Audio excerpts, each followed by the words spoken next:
In 3, 2, 1. John, are we live? We're live, sir.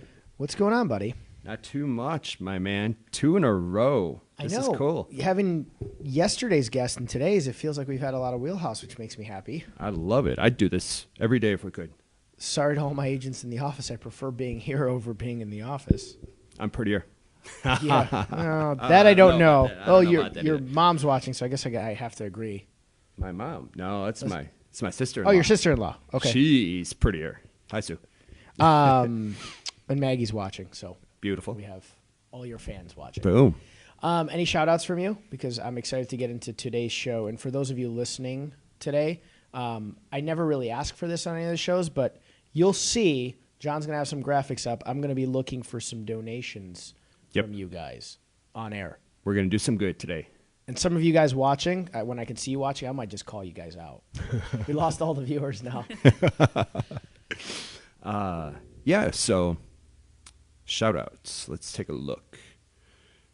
Well, as I'm sure you're aware, Daniel Cormier, his birthday is today. And he, of course, watches us all the time. Oh, I didn't know that. I didn't know it was his birthday. Yeah, DC, he's always watching us. Oh, Just cool. turned 40 today. So happy birthday. Probably won't get to him, but, you know.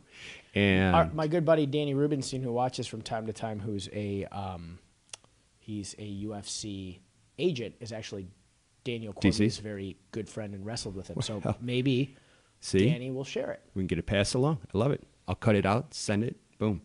And secondly, I was in AZ over the weekend. For those people who don't know where you were, Arizona. Little sunshine, palm trees.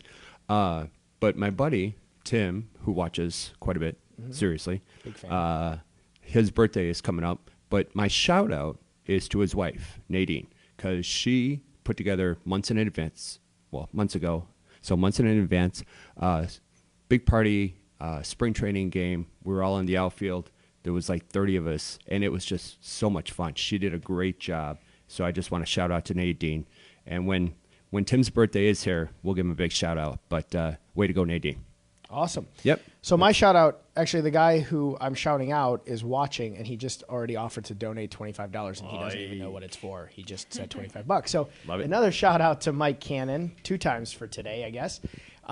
Mike's a buddy of mine. He's a Chicago firefighter, so shout out to him for being a brave guy. He loves dogs. His Instagram handle is actually tattoos and pit bulls. He's got tattoos and he has pit bulls. Very good. But the shout out is because he got me the tickets that last Friday to go see Conor McGregor. I was begging and pleading and asking everybody if they had a ticket to that closed event, and nobody did.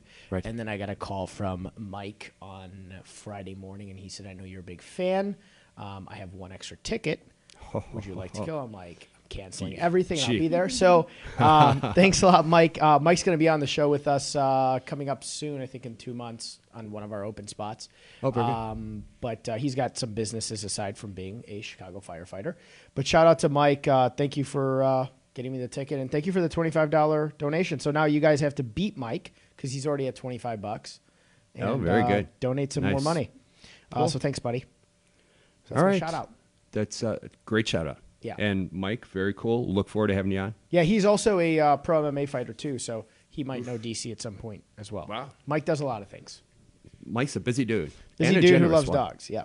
Thanks, buddy. Very good. All right, I'm going to get into our guest because we got business lots to talk about. We got charities to talk about, puppies, and then we're going to show some dogs that can be adopted. So today we have Heather Owen. She's the executive director of One Tail at a Time. It's a no-kill 501c3, and you're only dogs, correct? So we actually rescue kittens too. Okay, so dogs and kitten rescue. Dogs and kittens. I didn't want to butcher that.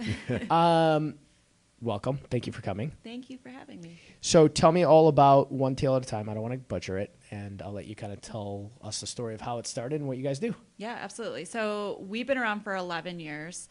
Our goal is to get animals out of shelters and into homes. So we want to get pets adopted.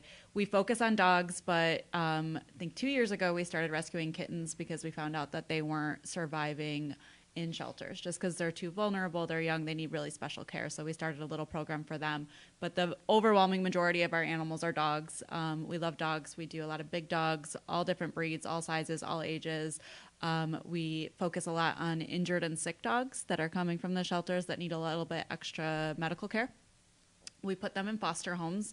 We have right now, I think, over 100 dogs in different foster homes across Chicago. So they're volunteers that open up their hearts and their homes and care for these dogs until they're ready for adoption.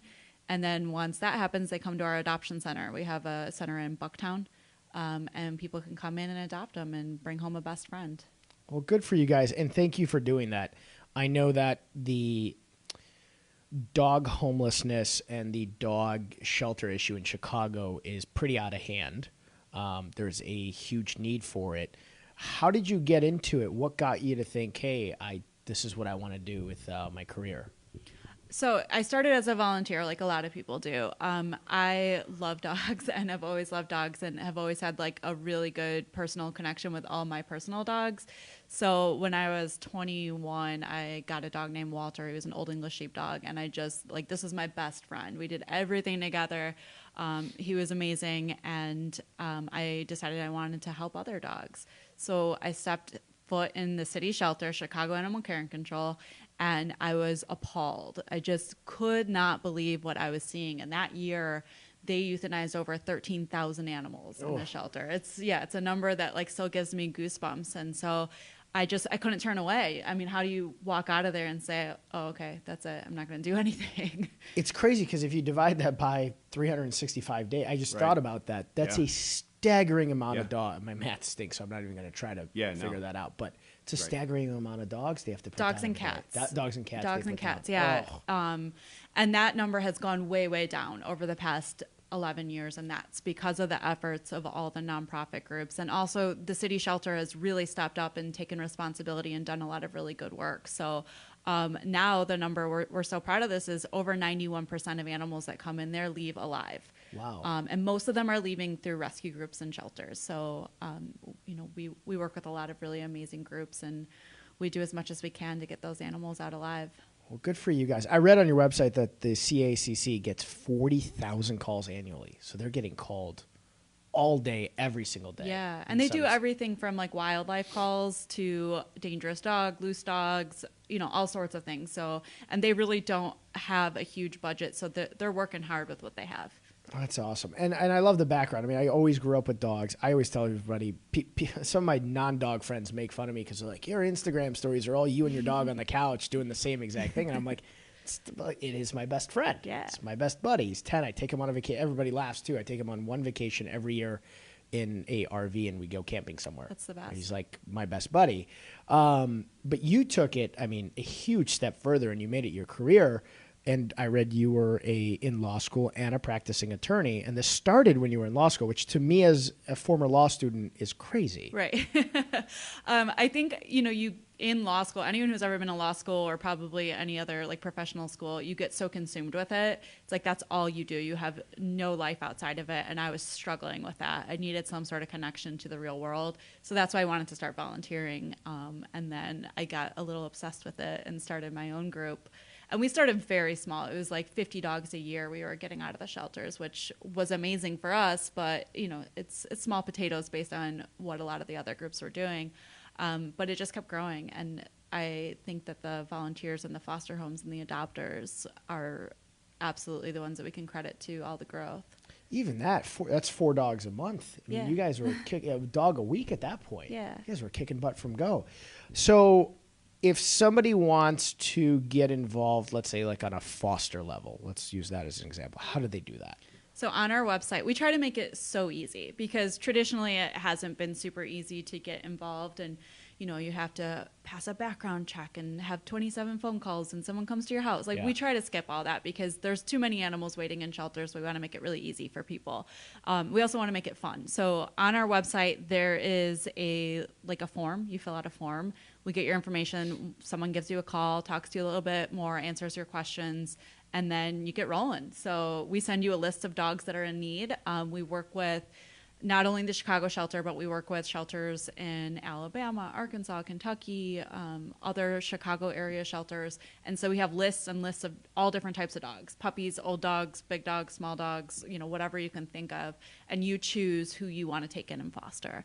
And then the foster period can be anywhere from like 2 weeks, super easy, healthy dogs. You just give them a place to rest before they get spayed or neutered. Or it could be longer if it's a sick dog or a dog that has some behavior issues or maybe is a little bit nervous. So it's based on what you can give. Sure, and the sick dogs, obviously being around other sick dogs, make them more sick. So that's probably a big need to get those dogs at least in a house, isolated away from other dogs, typically, right? Yeah. And so the city shelters, we have a problem in all of our city shelters where there's like upper respiratory diseases, so like canine coughs and things like that go around. And so any animal going in there is exposed to them. So to get them out, we need to put them somewhere safe away from other animals. Because the last thing we want to do is like cause a problem with people's animals and spread a sickness. So 2 years ago, we started a program specifically for that. Like, let's get these guys some exposure. Let's talk to people about this, and let's tell them how they can save their lives. So we call that our ISO program, our isolation program. And we have a little interim shelter where they come from the city shelter, or like there's a South Side intake shelter we work with. They go to our interim shelter. They get started on medication. Our volunteers get to know them, and then they get to go to foster homes that don't have other pets. Great. And how do you guys figure out which cases to take? Because obviously you have to balance that with how many people can help, right? Yeah. So how do you guys look for the cases? I'm just curious about that one. There's no shortage. Yeah. We're barraged every day. We get emails from every shelter begging us to help, and it's rough. That's like the hardest part of the job. Imagine. We have 2 people that do the intake, and they're made of steel, man. Like I'm like, every time I get one of those emails, I'm like, we'll take them all. Yeah. We'll figure it out. It's like the commercial. Like you see it, you're like, oh, I want them all. Yeah. And they're all great dogs in some way. And some of them, need a little bit more shining and work around the edges, but they're all great dogs and they all really need us. So we take as many as we possibly can with the resources we have. We don't ever want to overload ourselves. We pay all of our vet bills on time. We put 1 dog in each foster home. We never have too many dogs, more dogs than kennels we have for. So we try to do it very responsibly and reasonably while also pushing because we want to take more. Right. Every day we want to take more. And for those of you listening, the more people help them out, the more they're able to take people. So if there's more kennels because you guys have donated, they can take in more dogs. If there's more foster people, they can take in more dogs. If they have more money to provide food, and I'm guessing food and everything is also kind of a necessity. Do you guys on the website also just take donations? So if somebody wants to just go donate, they can, and then figure out where that need is for the money? Yeah, so there's a lot of ways you can help, and if you want to donate supplies, we have an Amazon wish list, so Awesome. It's so easy. You can just, go on your Amazon Prime and send us some dog bones or treats or something like that, and that helps so much. But if there's a particular thing you like, so if you like senior dogs, you can send us some money to save some senior dogs. If you like the kittens, we have our kitten program, so you can donate Paula, just for that. In my office, our office managing broker / partner, she loves cats. So Paula, when you watch this, she watches. There's a lot of kittens. Yeah, absolutely. Can she foster them? We tease her. We tease that she's the crazy cat lady in the office. Could she take like 5 more cats? Yeah. We absolutely need kitten fosters, and these are like sometimes they're like 2 days old, so it's a lot of work, but it's so rewarding to watch them go from like tiny little things that don't even look like animals to adorable kittens that are ready for homes. I'm allergic, so that I definitely can't do. No but kittens. Paula and Leela, and there's a couple of people in our office who are definite cat ladies. We might have some cat guys too. That I shouldn't say just cat ladies, but you guys take on some kittens. Yeah, there's something for everyone. I love guilting people, especially with this today. I'm gonna start calling. I've never done this where I call people out, but I'm gonna start calling them all out. So you guys. So they can go on the website, they can donate, they have Amazon lists, and they can definitely foster any other way. You guys are transporting dogs and maybe kittens from out of town. How do you guys get them from, let's say, Alabama to here? And so it's actually very sophisticated, like the transportation routes that shelters and rescues have figured out. We've come a long way from like the stereotype of crazy dog ladies or crazy cat ladies. Yeah. Like it's very professional and sophisticated. And so they have transport programs set up, and they'll like fill a van full of animals Wow. and then drive them over. So there's some of them where we have to meet them halfway, and some of them where they come directly to us. But they've already been fostered, they've already had their vet care, and they're just looking for a chance in somewhere that has a better adoption area than the southern states. And big cities, I'm guessing that's what they look for, like a Chicago or a New York. Yeah, I mean, anywhere that has more adopters than animals, or anywhere where like it's more progressive areas where people are like the default is to adopt instead of go to a pet store or backyard breed or something like that. Yeah, a lot of adopt, don't shop. And Yeah. the puppy mill thing, I'm glad that people are starting to crack down on these things, and they're starting to stop these things, because you see the stories on social. You guys probably see a lot of it, but we see it when it gets to social media, and it's absolutely deplorable, disgusting what they do. Do you guys get a lot of that still happening, or are they cracking down and it's decreasing? So they are cracking down, but it's still an epidemic. It's still a huge problem. In Chicago, we actually have a law where pet stores can't sell animals from puppy mills. Great. They can only sell them from shelters or rescues. Now, there's a couple that are still open that have found some loopholes that aren't wonderful, but the majority of them have either gone humane and started like rescuing animals, or have just closed that part of their business. We still will take in like the moms and dads from puppy mills that have gotten busted or closed down, and the condition that the animals are in is always, like, even after 11 years, it's always shocking to me how bad it is. Every time I see one of those things, I cringe, and I get so angry to see it. It's like, by this point in time, that crap should not exist anymore. Yeah. So many dogs that need homes. No, for sure. And we have like such amazing power as consumers. We can choose to support humane models of acquiring animals. And it's just, the reality is you cannot go to a pet store and get an animal that was raised humanely, or, that their parents aren't being tortured somewhere, unless they're one that gets animals from real rescues and shelters. So definitely that's a great way to help us, is to be an advocate and to talk to people about that, and to remind them, like, don't go buy your dog, don't go to a breeder, don't go to a pet store. There's so many rescues and shelters, and there's a different breed of dog or type of dog, and like whatever you're looking for, we'll find it. Awesome. And you guys, I saw on the website, you can get groups to come and volunteer too? Yeah, so our volunteer program is, we don't do a lot of groups. So if you have a company that wants to give a donation, we'll do a volunteer group. But typically, it's individuals who go through like a volunteer orientation. And again, it's super easy. It's painless. You go through the orientation, and then you sign up whenever you feel like coming in and playing with dogs. So you just come in and play? Basically, I mean, you have to clean kennels too, so there's a little bit of work. But the majority of what our volunteers do is socialize our dogs and keep them happy and healthy. So we have a nice big fenced in yard with like a nice turf and benches and stuff. So you just go out and hang out with dogs. It's really fun. That just changes your day. We made our office dog friendly, so agents can always bring their dogs in, and all the dogs, most of them, get along. And it's taken the mood of our office when we did that a few years ago up 100 notches. People coming up into the office, and we have Winnie and Meatball are always there. They're little Frenchies, but they run around and everybody's just playing with them, and the mood just elevates. And so Laura, who's watching, maybe we do Main Street Cares there. We'll go clean some kennels. I'm going to hit you up after this about that, because our office became dog friendly, and we just realized the dog owners clean up after their dogs so that we don't have any issues, but the dogs literally uplift the mood every single day. Absolutely. Okay, so volunteer, foster, donate, Amazon wish lists. John, do you want to run some of these dogs? Because I want to badger some of these folks for some donations. Are you queued up for that? Yeah. To be able to do it? Yeah, I can have us up and running in one quick second. So, well, we'll keep chatting. Let me know when it's up.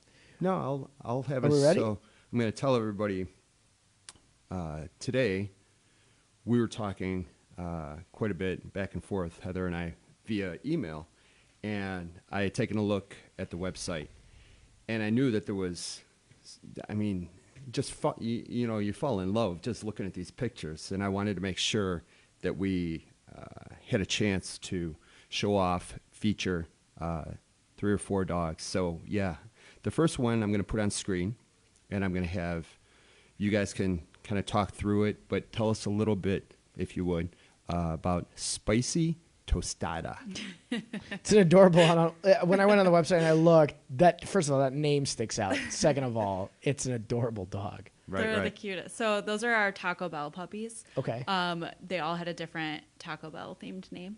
Okay. So, Perfect. I think there's 2 of them left. The rest have been adopted, and there's 2 available. They look like beagle mixes. We're not quite sure what their breed is. They're mutts, but they're super sweet, super playful and fun. And they need homes. So they're going to be at our adoption center starting, I believe, Friday evening. So if you're interested, you could go on our website, look at their pictures, read their bios, and then if that's a match for you, you can put in an application and someone will be in touch. And how old are they? I think they're like somewhere between 3 and 4 months old. So they're still quite little young. Puppies. Yeah. So what I'm going to ask everybody who is actually watching or listening right now is there is a way to sponsor the adoption fee of all of these dogs. When we get to the last one, who's a senior, we're going to kind of talk about how the seniors right now have a little bit of an adoption special. But we have 3 other dogs, and I'm going to ask everybody who's watching now or is watching later when we're not live to help me get to the dollar amount that sponsors the adoption fee. And correct me if I'm butchering the term of art here for these next 3 dogs. So I will personally sponsor half of it. So you guys just got to make up the other half. So it's, I think, $950 for those 3 because they vary.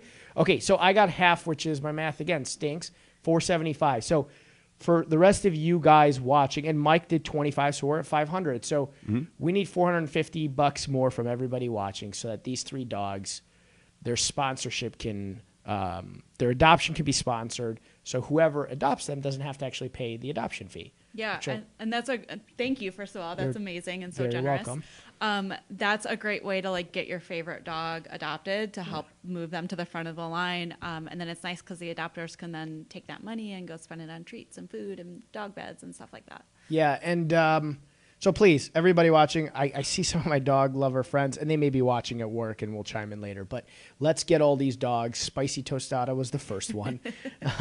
Let's get their adoption fee sponsored so that they can go quickly into their forever homes. So who's next? What do we got? All righty. So I'm going to put up on the screen. I guess it's just names that just jumped out at me.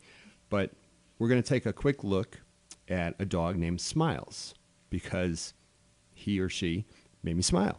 Here we go.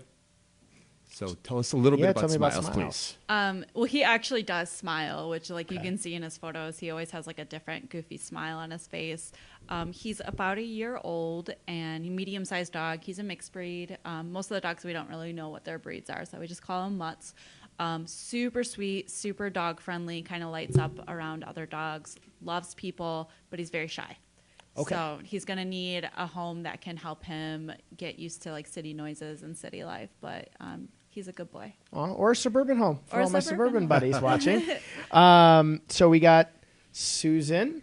Did 50 more, so we're at 550. Look at that. Look at that. Thanks, Sue. Yeah, thank you, Susan. She says, how do I pay? I think if you guys go on to One Tail at a Time's website, I'm not sure. I'm going to guess, is that a way to do it? Yeah, it's onetail.org, and you'll see the donate button, so you can just donate through that button, and we'll keep track. Perfect. Yeah, keep track. And for all of you who are pledging, we'll just shake you down if you don't do it.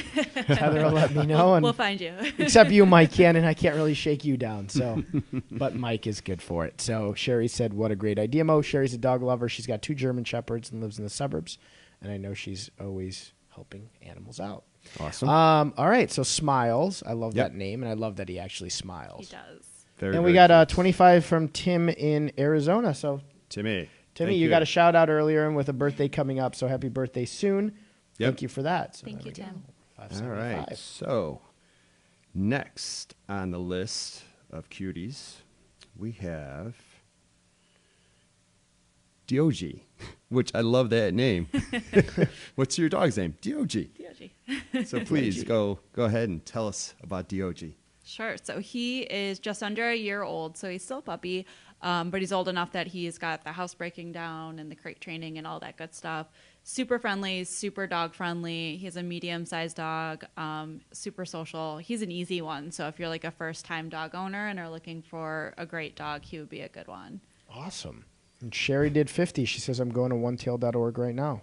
Wow. Thank you, Sherry. Now I can't add it all up. John, you're going to have to help me with that. I've lost it at this point. Well, Tim said, thank you for taking care little, of the dogs. We'll do a tally at the end, and then I'll shake everybody down in the comment section later. All right, good. So we got a shy one. We got a smiley one, or smiley one, a more well-adjusted one, I guess. And then we have a little puppy spicy tostada.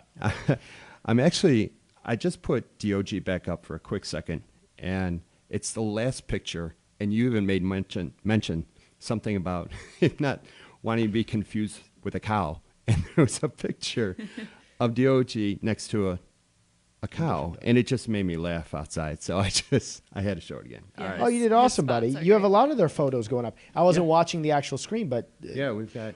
I'm delayed in what I can see here to what everybody else sees, but now I can see all the cute photos going up. And thank you for that, buddy. So, last but not least, and this this dog's name is Thelma, and I know that Thelma's a little bit older than the previous three, and I know there's a special situation going on. So we're gonna have you tell us a little about Thelma and what you guys have going on. Absolutely. So Thelma is somewhere between like 10 and 12, maybe 13 years old. She's a chocolate lab. She's gorgeous. She has a gray face. We call it sugar on their face. So she's got a little splash of sugar. She's awesome. And she is a senior dog, but she does not act like it, especially if you have a tennis ball out. And throw that tennis ball, you will see her run for that, and she will want to play. She likes to eat. So she's a girl after my own heart, for sure. That's good. And she's a total sweetheart. And she's part of our senior weekend. So actually today through Sunday, senior dogs adoption fees are waived. So they get to go home for free. And we have several of them ranging in age from 7 and up, and different sizes and breeds and personalities. And they're all awesome. And if Thelma doesn't make it into adoption by Sunday and there's a fee, I'll cover Thelma's fee, because that's adorable. I hate knowing that my dog's a senior now, as bad as that sounds, because at 10 I guess he is a senior, but the same way, he just is so playful. When people come over, they're like, is he 3 or 4? And I'm like, look at his whiskers, they're getting gray. He's 10. But I love that she's still active, and mine's an eater too, so good for Thelma. And it almost breaks my heart more, and I bet it's tougher sometimes to get the older dogs adopted than puppies, because, puppies are smaller and cute and little, and people, as time goes on. Do you find that it's tougher to get the senior dogs adopted? It is. I think that especially like a larger senior dog can be difficult. The puppies go very quickly, and which is great, and that's something that we've seen happen over the years, is that it's easier to adopt out dogs in general. But the seniors are still, they take a little bit longer. But I think that people are starting to realize that a senior dog means a little bit more chill. They'll hang out on the couch a little bit more. They'd rather a nice stroll around the neighborhood instead of a run.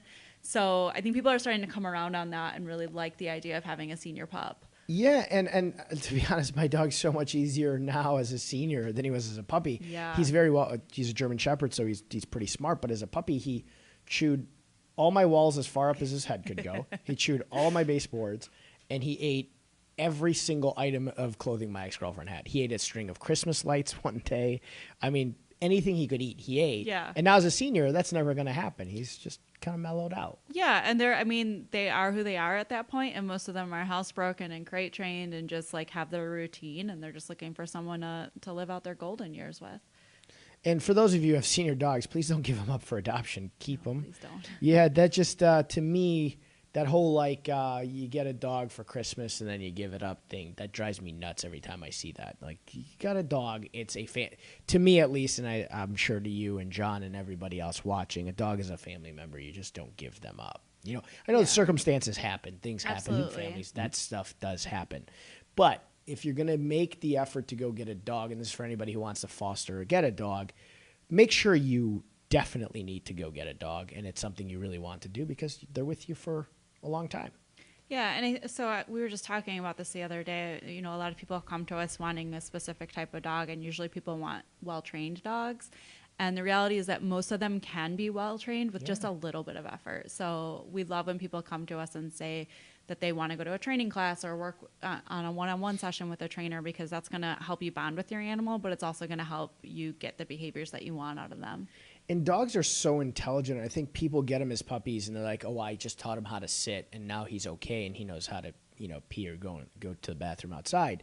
If you spend a little bit of time training almost any breed of dog, they're super intelligent. You can make it so that for the next 10, 15, 18 years, I've seen dogs go pretty old, you're going to have somebody who's a great companion for you. But people get dogs, and then sometimes it's inexperience, sometimes it's laziness. They don't really train them at all. Yeah, you got to put some effort into these guys. They deserve it. Yeah, they really do. Okay, awesome. And how many dogs do you guys have for adoption? I know we named 4, but you said...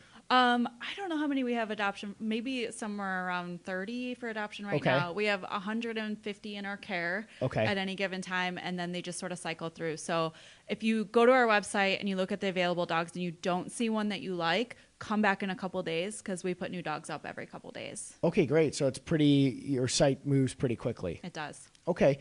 Again, for those of you who may have just chimed in because people jump in and out, go back a little bit in the video feed. John put up 4 dogs that we spoke about. We're trying to get these 4 dogs, their adoption fees sponsored, and we're quite a good way towards that dollar amount that we want. So keep donating, whether it's $5, $10, $20, $50, $500. Do whatever you guys can. Sure. Please, let's get these dogs sponsored. Any events coming up for you guys? Yeah. So we have an event that I'm actually putting on personally for One Tail. It's called the Big Dog Brunch. Okay. I love big dogs, so I figured if anyone wants a chance to come and meet a huge Saint Bernard, 130-pound Great Pyrenees, or we have a Great Dane mix. My dog, who's a Great Pyrenees Saint Bernard mix, will be there. How big is he? He's 95 right now, but he's still growing. Okay. So we'll see how big he gets. But it's a brunch, and it's an open bar, and there'll be tons of food, and there's VIP swag bags and raffles and stuff like that. That's on March 31st, and on our website you can go and take a look at that. What day of the week is that? It's a Sunday. Okay, if I'm around on that day, can people bring big dogs? Or have you set the big dogs already? So if you have a big rescue dog and you want to bring them, just send me a note, and we can chat. I love big. My German Shepherd's oversized. He's 130 pounds. So gosh, he's gigantic. That's huge. Yeah, I'll show you pictures after the show. His head is that's amazing. He's a big boy. Yeah. Where is it at? Where's it taking place? It's at a place called Chicago Vintage Weddings. It's a little event space in Pilsen. Oh, very good. Yeah, okay. it's a really cool space, and it's it's an opportunity for people to lay on the ground and be smothered by large dogs. So. Oh, that's awesome! And everybody loves big dogs, especially gigantic puffy dogs. Yeah. You're talking about some big puffy dogs, which are really cool. And for all my short people my size, go take photos with them. They're good photo ops too. Maggie said, "Can you put them back up?" Yeah, I was just gonna say that I'm gonna while you two are talking, and I have a quick question for you, Sure. but. While you're answering, I'm going to roll all 4 again. So give me one quick second. Let me get spicy queued up here. So my question, I know, Mo, you probably know all about this, but I learned a lot just by speaking with you when we first connected, Heather. What exactly is fostering? How do you get involved as far as I found it fascinating, and I think there are people out there that might want to learn a little bit more rather than just the adoption, because I've never owned a dog, so it's, I guess, a great way for people to bring a dog in and see if they really are dog people. So it's kind of both. It's good on both sides of the coin. So how do people go about that? I took that one for granted. You're right, because I've been around it so much. But great question. Yeah. So what fostering is when people open up their homes and care for dogs that will be available for adoption for a certain amount of time. So sometimes the dogs will come to us and it's 2 weeks. So that gives us 2 weeks to make sure they're healthy, get them all their vaccines, learn about them a little bit, help them get used to a crate or walking on a leash. And then we set their spay or neuter appointment, and then they get spayed or neutered, they get their microchip, they get the rest of their vaccines, and then they're available for adoption At that point, they go to our adoption center. So the foster's job in that situation is just to help us get them ready and give us a place to make sure they're healthy and socialize them a little bit with other dogs and people. A lot of people do it to try to find a dog or to see if they're ready to adopt a dog. So yeah, great point. There's people that'll come to us and they're first time dog owners and they're nervous, and we'll suggest fostering first to like get a feel.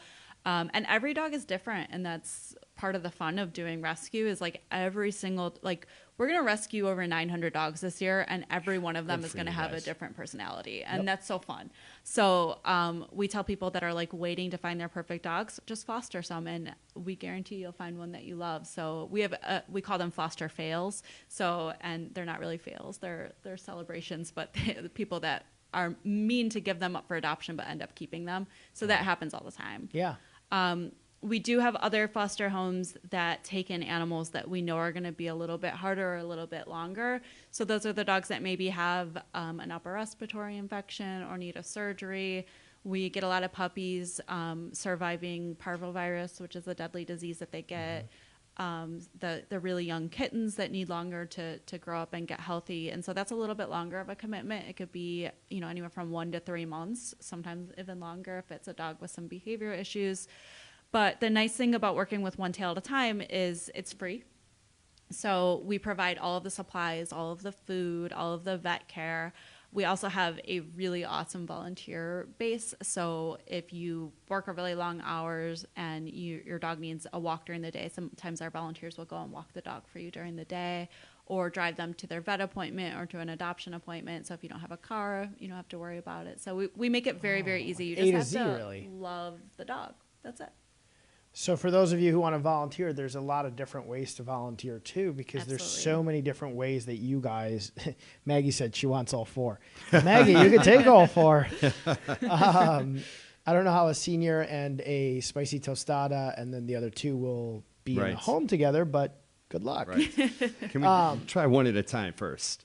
But no, I'm glad, John, you asked that, because I did take that for granted, because we've fostered and we've, I bought a dog from a homeless guy on the street one time who looked like, this pretty crazy story. Years ago, we were on Michigan Avenue, and I saw this guy, and he had this puppy with him, and it was licking an empty sweet and sour packet. And my buddy Matt has the dog now and still has it. His name's Enzo, and I knew he's using this dog to get tips. I've seen homeless guys have dogs that they've had forever, and that's their best buddy. Sure.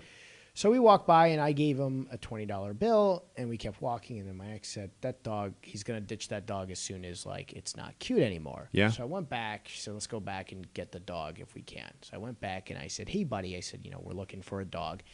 Can I buy this dog from you? He goes, well, how much do you want to buy it for? So I'll give you $100. Just, can I take the dog? He goes, no. And I was like, I'll give you $200. And he goes, no. And I walk away kind of angry at that.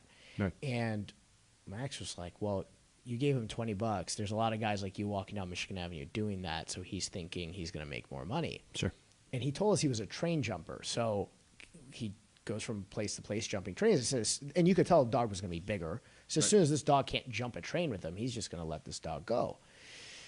So I got in my car. She starts crying, says, that dog's going to die someday. You have to go back. And I was like, oh. So I go back, and he's gone. And I'm like, oh, no. So I'm literally doing like a loop, Wabash to Michigan, Wabash to Michigan, Wabash to Michigan. And I see guys holding signs that were similarly dressed, and the signs looked similar. I was like, do you have a friend with a dog? He goes, yeah, he's like at Wabash or whatever. I go back, and I was like, I really want to buy this dog. $300. He goes, no. I go, and I got really irritated. I go, listen, I'm going to give you $400 for this dog. Please give me this dog. You're not going to be able to take care of this dog as soon as it gets a little bit older. Please, just give me the dog. Right. And got the dog and called my sister, and I called my mom, and my sister's a vet. And I said, I got this dog, and it probably needs some care, and can you take care of it? So my sister, helped out, and my mom helped out. And my buddy Matt, he's had the dog now for 9 years, Enzo, and they're in California and go hiking. So it's awesome. Yeah, awesome it's like it's just, you can impact the lives of these dogs, but you connect so quickly. So, John, I think you're going to foster a dog, and I think immediately you're going to fall in love. That was always the hardest thing for me fostering, was you foster them, and they just connect with you. Yeah, a lot of them do, and that's why so many people adopt them. Yeah, it's I don't tell my stories a lot on the show, but that was like when you were coming on, I was driving over here and I said, Matt watches the show sometimes, and you can impact so much for not just the dog when you're fostering, but even if you do give the foster up to somebody else who adopts that dog, you allowing that ability for somebody else to now have a companion for the rest of their lives. It changes their lives completely. Yeah. So please foster, keep donating. Sure. For those of you that keep chiming in, look back. We have some donations we're asking you guys for. Yep. Okay, so we have that event coming up. Do you guys have events on your website that you guys kind of put out consistently? Yeah, we do events all the time, and they're just laid back, like happy hour things or bigger fundraisers throughout the year. So if you sign up for our email list on our website, that's a really easy way to stay in touch with us and see everything we're doing. Social media too. Where can we follow you guys? Yeah, so you can follow us on Instagram at One Tail at a Time. Okay. Twitter, same handle. Facebook, same handle. Awesome. And we're active on all of them. So you can, if you need an escape and need to look at some cute pictures of puppies, we try not to make it super sad. We try to make it a joyful experience. So you can check us out and look at some pups. So we always ask this of everybody that comes on the show. We want kind of like a piece of advice for entrepreneurs or business owners. You're running an incredible charity, but also a very hectic business. I mean, what you guys do is it's constantly dynamic. Do you have any advice for somebody who's looking to get into business? It could be to get into charity business, to the rescue business, or just to be an entrepreneur in general. Yeah, of course. So I ran this organization for over 7 years while doing my full-time job. So I had 2 full-time jobs. And your full-time job was to be an attorney, which is not easy. So, I'd be like waiting to get called for a motion, texting about a puppy in the ER. So it didn't work out great, but I worked really, really hard, and I did not get paid for that job for over 7 years. So eventually I worked so hard that the organization did really well, and I was able to change my career. So I think a lot of it was dedication, working hard, and staying with it. So that's a huge piece of advice is do the work. Nothing's going to get handed to you. Even if you have the best idea in the world or are doing the best things in the world, you got to work for it.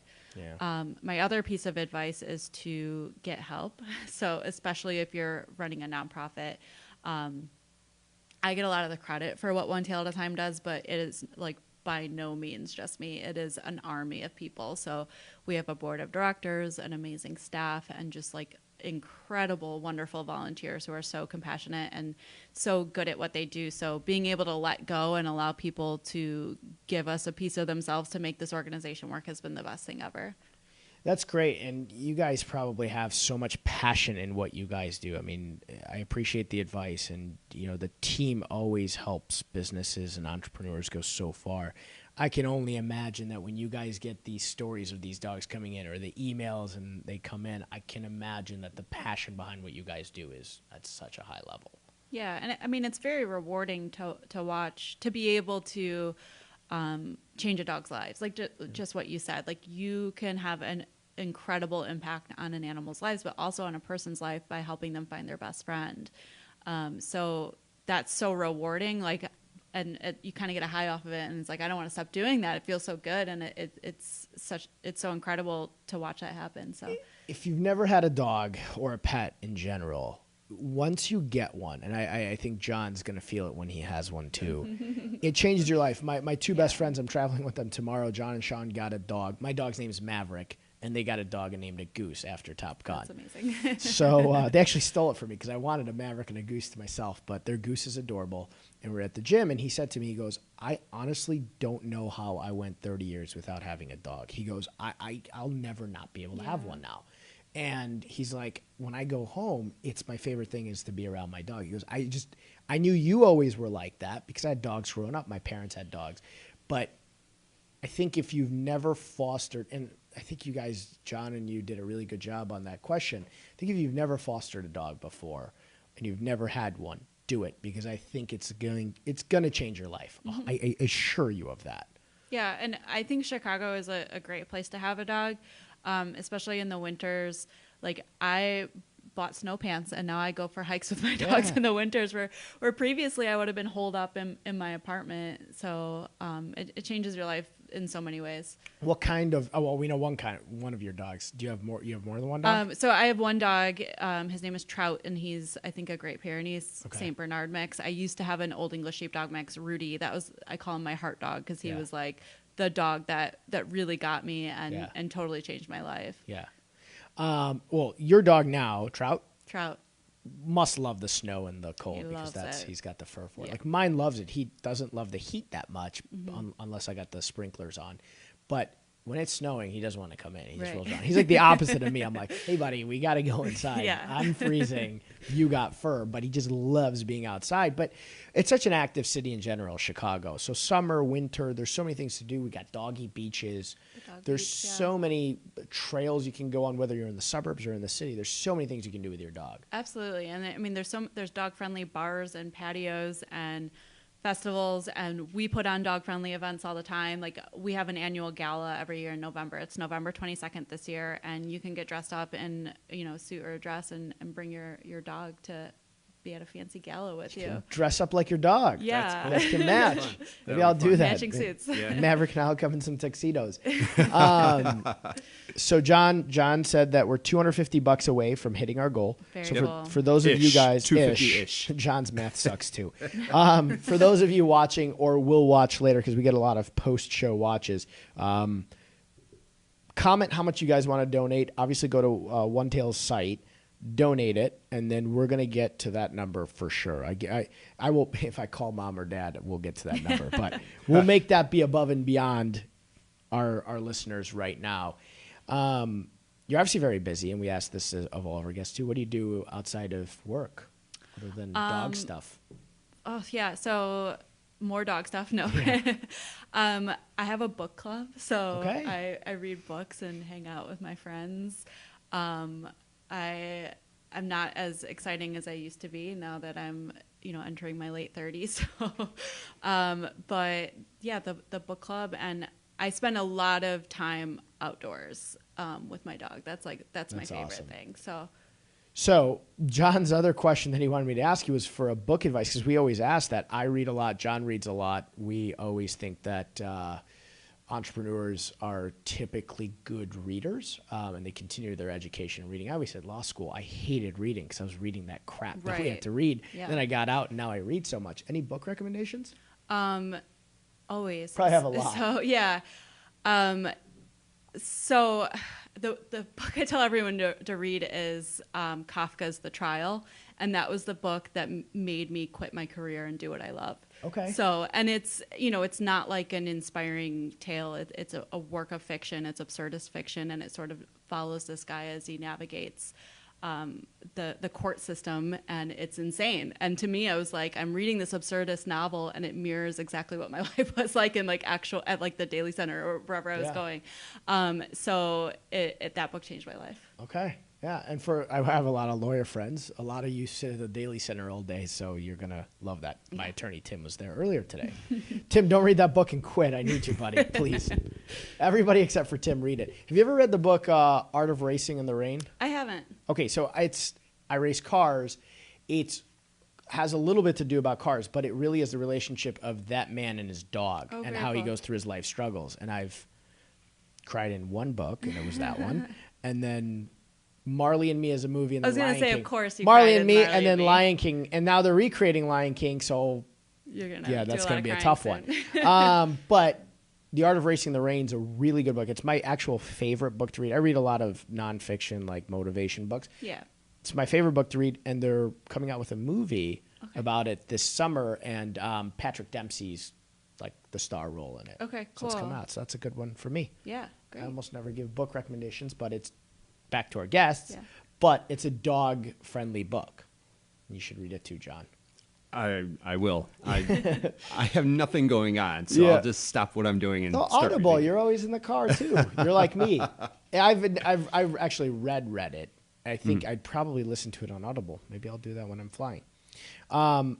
People who are watching, again, we're $250 away. Please do us a favor and get to that $250.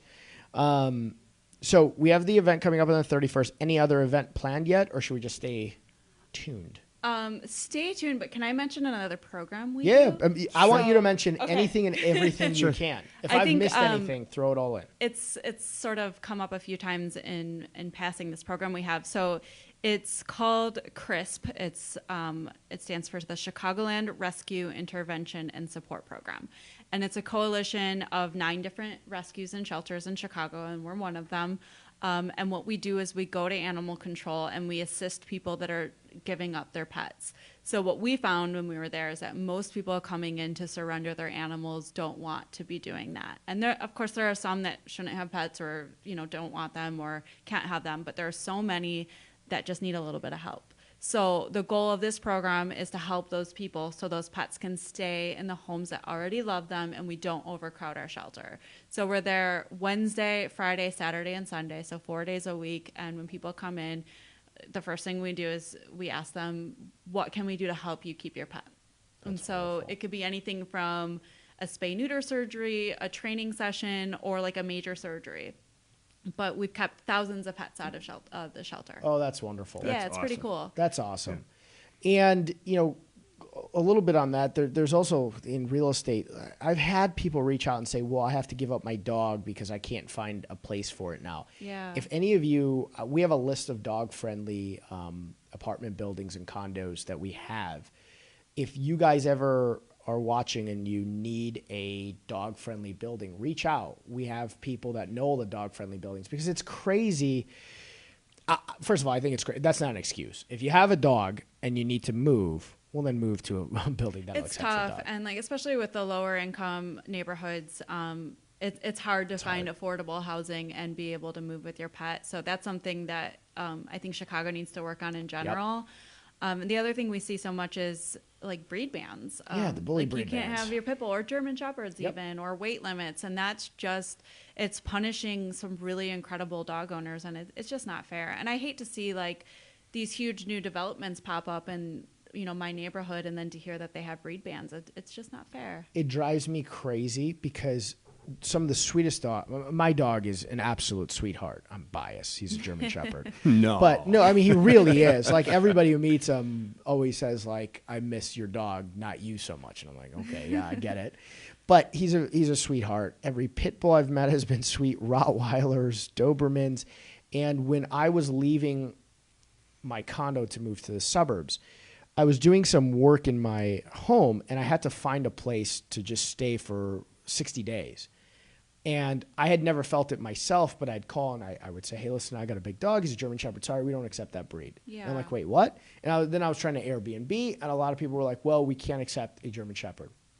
And I was like, this is insane to me. I mean, I've seen little dogs that are mean. I've had ankle biters, who have bit, my sister bit me. And it's not, aggression's not breed specific. It absolutely isn't. And there's scientific peer-reviewed studies that show us this. So at this point, there's no reason to do it. And there's so many studies that show that breed bans, no matter where, aren't effective. So it's silly at this point. Yeah, it drives me nuts. Chicago really should do a better job of that because it's such a great city with, like you said, so many dog-friendly spots. The patios, the lakefront, the doggy beaches, the trails. Starbucks does the puppuccinos, which are cute. I don't drink coffee, but I probably should get Maverick a puppuccino at some point. But there's so many places that have dog-friendly food options. Mm-hmm. And especially the new buildings and the city really should do away with this breed ban stuff. It's crap, I think. But I love that you guys have the CRISP as well. Thank you. We can talk about this off air, but Maggie asked, because her condo building does have a no-dog policy, but we've noticed lately there seems to be a lot of not rescue dogs, but emotional support dogs we know are not emotional support dogs. So she just wants to know if is there anything legally that can be done as far as us being able to get it done? Because we do want one. I know exactly what we want. Is it one of the 4 dogs? No. But I mean, they're you cute as hell, of course. But is there something we could do legally? Well, you might know better than me. I mean, you can't. I mean, if it's in your lease, there's nothing you can do. If it's a condo. I mean, she bought. Okay. And it's part of the HOA. HOA saying no dogs. Yeah. So there's not much you can do there, but you can ask for permission. We've had people like pay an extra pet deposit, and there have been exceptions. Okay. For the emotional support animals, you need a letter from a licensed therapist. Oh, okay. So it's actually it's like a prescription from a therapist for an animal that's going to help you be able to deal with whatever you need to deal with. Okay. And it gives them housing access, and like definitely people abuse it, and it's very sad, but it's also like a very valid thing. So I hope that I don't know if there needs to be regulations. I don't think there does.